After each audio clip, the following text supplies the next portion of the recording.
Welcome back to our continued coverage of round number 3 of the Ural Trucks Fila Africa Inland Off-Road Championship held out at Lichtenburg. With the formalities in play then, we were starting to get ourselves ready to go into the prologue.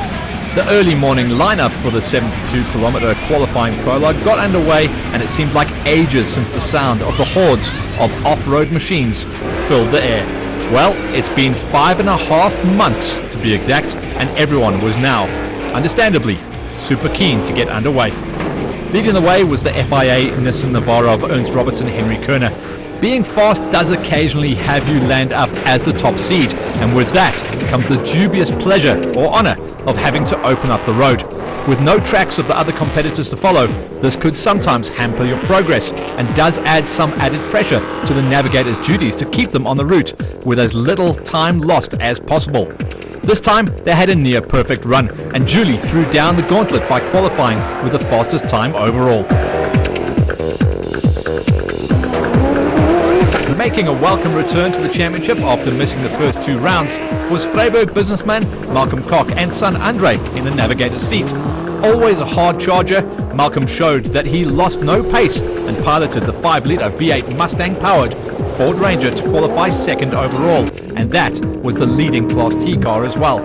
The sound of a racing V8 is something to hear. And Malcolm played sweet tunes negotiating the qualifying loop.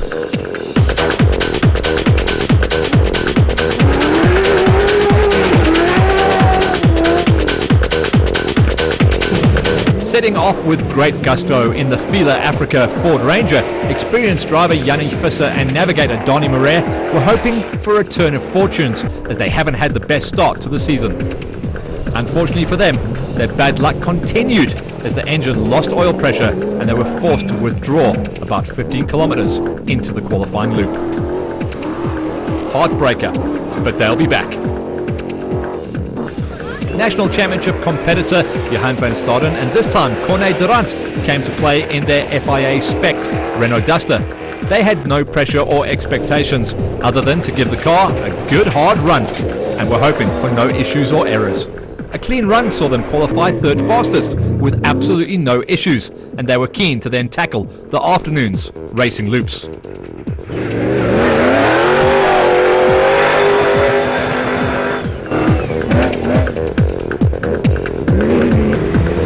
Hanno Bierman and Peter de Beer won the first event of the season in Class G and overall. They missed out round 2 and all eyes were on them to see if they could repeat their winning form of their incredible debut season. Not to be though, as they broke a drive belt, got stuck in a mud hole, and then with navigator Peter out of the car on one wheel trying to balance it, Hanno somehow accelerated and dumped Peter into the mud, covering him head to toe in the muck.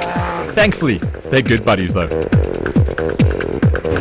Also amongst the crews not having a happy season, the stalwarts of the class, Werner and brother Leon Mostert, were also looking for a change of fortunes and a return to their winning form. The prologue didn't produce issues apart from a few overshoots, and they qualified first in the Class Gs and a handy 5th place overall. That was going to set them up nicely for the main event.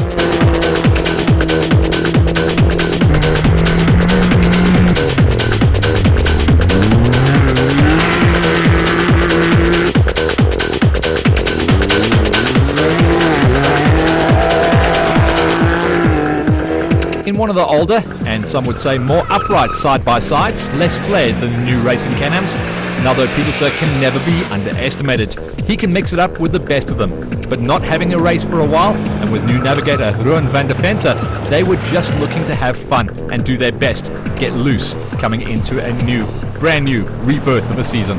The prologue went well, with the exception of a number of wrong slots. Everyone was making small mistakes out there, and the car's obvious lack of top speed versus the new machinery certainly held them back.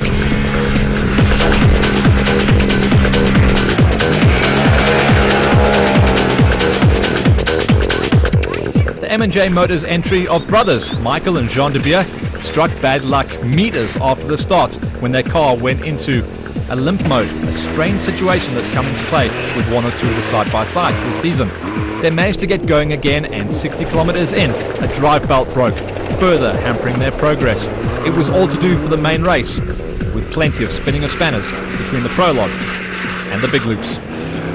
The green Bat Spec 1 of Lawrence Boyson and Ferdy Peterser is somewhat of a crowd favourite and always provides a visual experience as well as that sound from the amazing 5.7 litre Chevy V8. Few cars sound better than this. The prologue went off without any mishaps and they took it easy through the various mud and water holes, hoping for a top 10 finish. When the results came out, they were placed 4th overall and 1st in Class A amongst much newer and much more powerful opposition. Game on.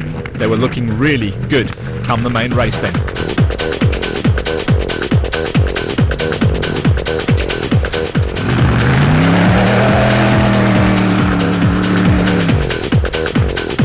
Cobus Ferry and Philip Leroux in the X-Championship winning Bat Spec 0 doesn't lack any outright speed, but they do suffer in the reliability department. With 2 DNFs so far this season, they were looking for Lady Luck to smile upon them this time around at Lichtenburg.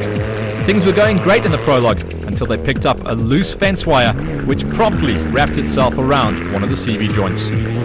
They lost somewhere in the region of 10 minutes trying to get rid of the offending wire, but didn't qualify as well as they had hoped.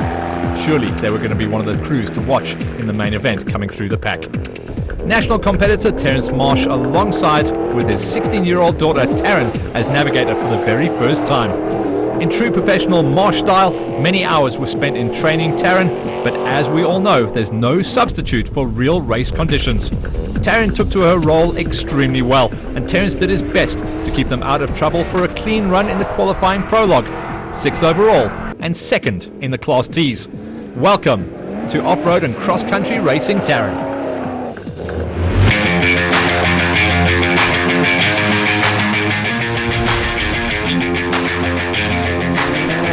Join us after the break for more prologue action.